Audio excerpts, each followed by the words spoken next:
Greetings. Today we continue our study in the book of 1 John. Today we'll read verses 17 through 20 of 1 John 3, and we'll consider the subject benevolence, a manifestation of a good pedigree.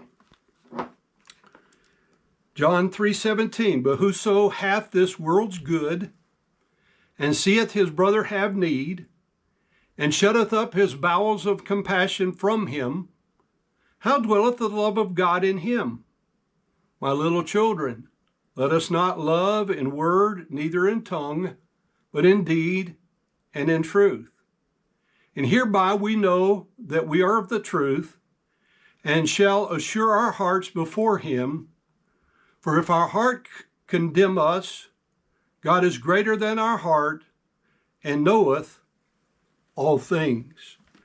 Now we considered the subject of manifesting your pedigree, and we have considered Cain, a manifestation of an evil pedigree.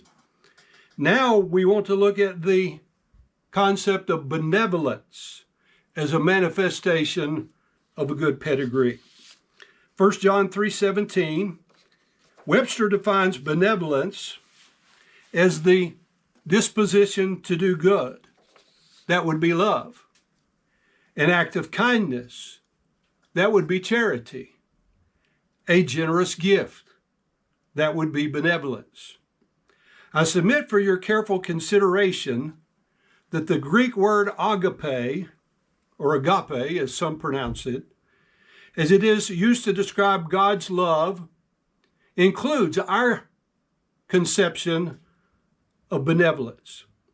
In 1 John 4:7 through 11, it says, Beloved, let us love one another, for love is of God.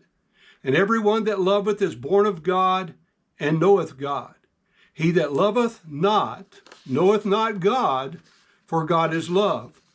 And this was manifested, the love of God toward us, because that God sent his only begotten Son into the world, that we might live through him.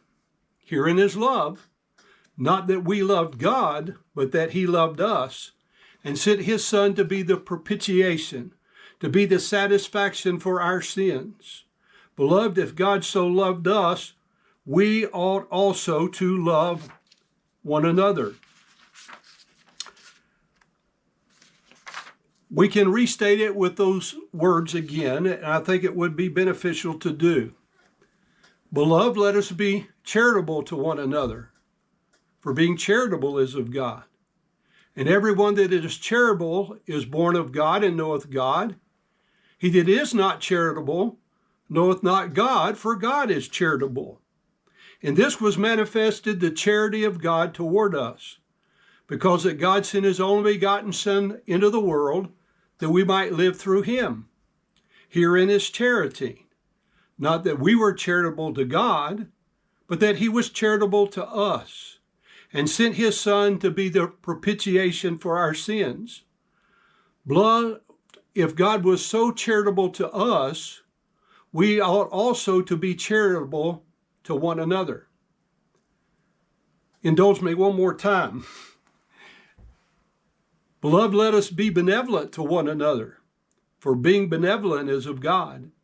And everyone that is benevolent is born of God and knoweth God. He that is not benevolent knoweth not God, for God is benevolent. And this was manifested, the benevolence of God toward us, because that God sent his only begotten Son into the world, that we might live through him. Herein is benevolence, not that we were benevolent to God, but he was benevolent to us, and sent his Son to be the propitiation for our sins.